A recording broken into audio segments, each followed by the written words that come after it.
ሰላም ሰላም ጤና ይስጥልን ውድና የተከበራችሁ የዩቲዩብ ቤተሰቦቼ እንዴት ናችሁ? ሰላም ናችሁ ወይ? እኔ ያለው እግዚአብሔር ይመስገን እጅግ በጣም ደህና ነኝ። ሁላችሁም በያላችሁበት የእግዚአብሔር ሰላም ይብዛላችሁ። እኔም አለው ደህና ነኝ እግዚአብሔር ይመስገን። ዛሬ ደግሞ ማለት ነው ጌታን እንደው ነገሩ ባያስቅም ቢያስጠላም ማለት ነው እንደው በሳቅ ፍንድት ብዬን ወደ እናንተ የመጣሁት ማለት ነው። ያላዛርን እናት ሁኔታዋን አይቼ በዛ ላይ ደግሞ ሴቶቹ ራሳቸው ማለት ነው ተንጋግተው እኔ ድሮ እግዚአብሔር ይቅር ይበለኝ እቺ ሴትዮ እንደው ክፉ ነገር እንድንናገራት ተመልሰን እንድንሰድባት የምትገፋፋን የምታደርገን ሴት ናትና እንደው የኡነት በጣም ዛሬ እንደውም ማለት ነው ዛሬ የተጻፈላትን ኮሜንት ካነበበች ድጋሚ እንደዚህ አይነት ስራ ይዛት መጣም።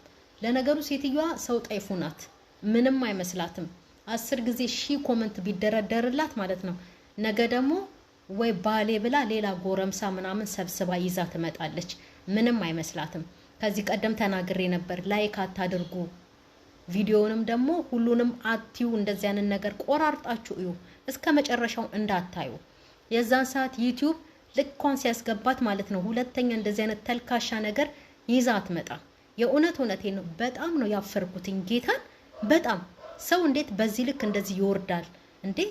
እንጨትም እኮ ሽበት ያወጣል። እቺ ተከብራ አርፋ አትቀመጥም እንዴ? ባለፈው እኔ ለልጅቷ ስቅጥጥ ነው ያልኩት፣ ለትንሿ ለህፃኗ ማለት ነው። ህፃኗን ይዛን የመጣችው አላዛር ቤት ተመልሼ ልቀመጥ ነው ወደድሽም ጠላሽም እኔ ነኝ ማርሰሽ ብላ የመጣች ጊዜ ማለት ነው። ልጅቷ ግራ ገብቷት ያንንም ይሄንንም ቀና ቀና እያለች ታያለች፣ ህፃኗ ማለት ነው።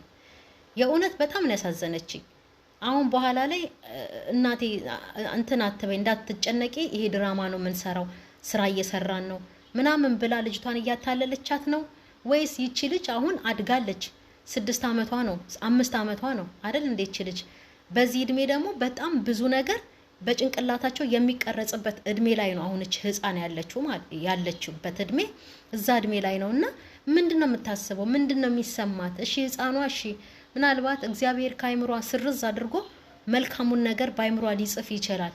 እነዛስ ትልልቆቹ ነገ ጧት እኮ ያገባሉ። እኔ ዳህን በልጅ ልጅ ነው መከፍል ይላል እኮ ጌታ። ጥፋት ስናጠፋ ኃጢአት ከሰራን በደል ከበደልን እዳህን በልጅ ልጅ ከፍልሃለሁ ይላል አይደል እንዴ? ይህንን እንኳን ምንም ጴንጤ ብትሆን የሆነ ነገሩን ነካክተው እኮ ያልፋሉ መጽሐፍ ቅዱስን። መቼም አይጠፋቸውም ይሄ የእግዚአብሔር ቃል። እንደዚህ አይነት ኮተት ነገር ይዛ መታ። እነሱስ ደግሞ ነይ ኑ ሲባሉ ተንጋግተው የሚመጡት ምንድነው? ነገ ጧት ዩቲዩብ እንዲከፈትላቸው ነው ወይስ ደግሞ ምን ሊሆኑ ነው? በዚህ ልክ ራሳቸውን አርክሰው እንደው ድራምተኛ ሆነው ላያችን ላይ የመጡብን እንዴ? ሴትዮዋ ምን ብትደረግ ነው የምትማረው? ምን ነው ማንነቴ ይሄ ነበር፣ የበፊቴ ህይወቴ ይሄ ነበር። ጭራሽ እኔ ለልጆቼ ያለፍኩበትን ህይወት የኖርኩበትን ኑሮ እንዳይደግሙ አደርጋለሁ። ሞቼም ተማሞቼ ቢሆን ማለት ነው በመልካም መንገድ እንዲሄዱ እንዲጓዙ አደርጋለሁ እንጂ ልጄ የኔን ህይወት ድገም፣ እኔ ያንተን ሳሳድግ ያለ አባት ምን ሆን ከና ያለችው እንደዛ ነው አይደለ? እኔ እናንተንም ያለ አባት አሳድግ ያለው ነው። ስለዚህ ልጁ ይወለድና ያድጋል ነው። እንዴት እንደዚህ አይነት ነገር እናት ለልጅ ትመኛለች? ይሄ እኮ በጣም ከባድ መጥፎ ነገር እኮ ነው። እንደው ደህና ነገር እንደው ማድረግ እንኳን ቢያቀታት እኮ እናት ለልጇ እንደው ልጄ ብላ ሐሳብ ትሰጣለች፣ ምክር ትሰጣለች አይደል እንዴ? እንጂ እኔ ህይወቴ ይሄ ነበረ፣ ስለዚህ አንተም ያሳለፍኩትን ኑሮ ቅመስ ነው፣ ያሳለፍኩትን ህይወት ነው። ስለዚህ አንዳንዴ አላዛርም ፈርዶበታል። እሱም ደግሞ ተሽለጠለጠ። ማርያምን እንደዚህ አይነት ነገር ይዛ እንኳን ስትመጣ ትክክለኛ ህይወት ከትንሱ ጋር መኖር ቢፈልግ ትንሱን ቢያከብራት ቢወዳት፣ እናቴ ሁለተኛ እንደዚህ አይነት ነገር ይዘሽብኝ እንዳትመጪ፣ አንቺም ወደ ሀገርሽ ሂጂ። የእውነቴን ነው የምነግራችሁ። ማርያምን እዚህ ያለውበት አገር እኔ ጓደኛዬ ስትነግረኝ ማለት ነው ልጅቷ ጓደኛዋ ናት እና የዚህ ሀገርን ዜጋ ነው ያገባችው እና እዚህ ሀገር ቤተሰብ እራት ግብዣ፣ ምሳ ግብዣ ምናምን ይባባላል እንደ ኢትዮጵያም አለ እና ልጅቷን ይዟት ይሄዳል። ያው እሱም ቤተሰብ ነው እና ይሄዳል። የልጆቿ ሌሎቹ ሚስቶች የሀገር ዜጋ ናቸው። የኛ ልጅ ብቻ ናት ተለይታ አበሻ እንጂ ሁሉም ዜጋቸውን ነው ያገቡት እና እናትየዋ ምን ትላታለች አሉ ልጅቷን እራት በልተው ምናምን በስነ ስርዓቱ ቁጭ ብላ እራቷን በልታለች ከባሏ ጎን። መጨረሻ ላይ ግን እናትየዋ ተነሽና እቃ እጠቢ ነው ያለቻት አሉ። የውላችሁ ተነስተሽ እቃ እጠቢ። ከዛን ከነዛ ሁሉ ሚስቶች ሴቶች ለይታ ማለት ነው አበሻዋን ተነስተሽ እቃ እጠቢ ትላታለች አሉ።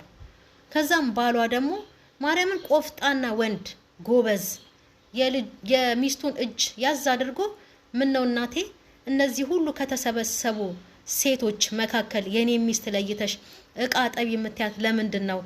ለምን እነሱን አላልሻቸውም? ወይስ ሚስቴን ንቀሽብኝ ነው ወይ?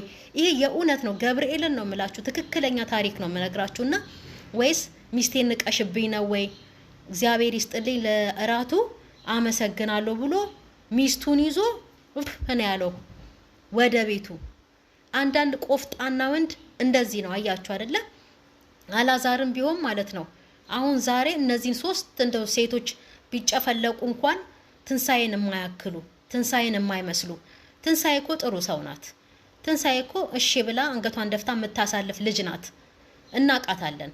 የእናትየዋ ባህሪ የትንሳኤን ባህሪ ቀየረው። ማንም ሴት ደግሞ በአማቷ ስትጨቆን እሺ ብላ እንደ መሬት እየተረገጠች የምትኖር ሴት የለችም አይደል እንዴ? ሁላችንም በትንሳኤ ቦታ ብንሆን ጸባያችን ይቀየራል። እንደውም ከዛ በላይ ነው ምን ነው እንደውም ህግ ድረስ ነው የምንሄደው። እንደውም መደባደብ ድረስ ነው አንዳንዶቻችን የምንደርሰው። እውነቴን ነው የምነግራችሁ። ስለዚህ ትንሳኤን ያልሆነ አመል ያመጣችባት ሴትየዋ ናት እንጂ ትንሳኤ እኮ ጥሩ ልጅ እኮ ናት። በጣም እኮ ታከብራታለች። ግን ነይ ልርገጥሽ እንደ እግር መርገጫ ነይ ልርገጥሽ ብላ ስትላት ልጅቷ እምቢ አለች። እውነቷን ነው ደግሞ ይሄ መብቷ ነው። መብቷን የማስከበር ማንነቷን የመጠበቅ ግዴታ ስላለባት የግዴታ መልስ መመላለስ ነው ያለባት ትንሳኤ። ይሄ ጥፋት አይደለም። እነዚህን ይዛ መጣች። እንደው ከሶስቱ አንዱ እንኳን ያላዛር ሚስት ሆነው ቢሆን ኖሮ ማለት ነው እንደ ትንሳኤ ችለዋት የሚቀመጡ ይመስላት ነበረ። ሌላ ደረጃ ውስጥ ደርሰው ነበረ የሚባሉት ማለት ነው።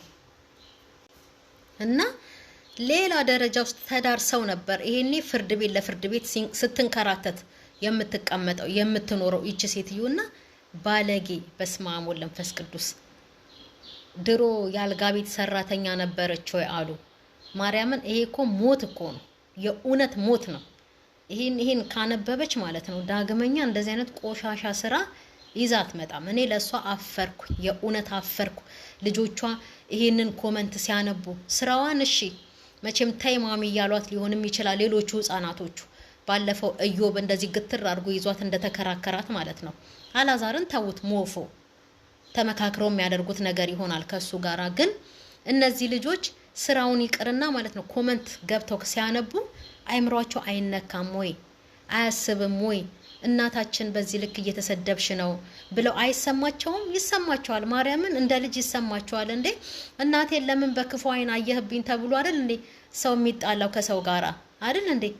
እና እናት እንደዚህ አይነት ውርጅብኝ ሲወርድባት በራሷ ባመጣችው ስራ ባመጣችው ጣጣ ይህን ስድብ ስትጠጣ ይህንን ስድብ እንደዚህ ሲወርድባት ልጆቿ ኮመንት እያነበቡ ማርያምን የስነ ልቦና ችግር ሊይዛቸው ይችላል። እቺ በቃ እኔ ምን ብዬ ልንገራችሁ፣ እኔ ማንነቴ ይሄ ነበረ ድሮ ከአባታችሁ የተለያየውበት ምክንያት ይሄ ነው።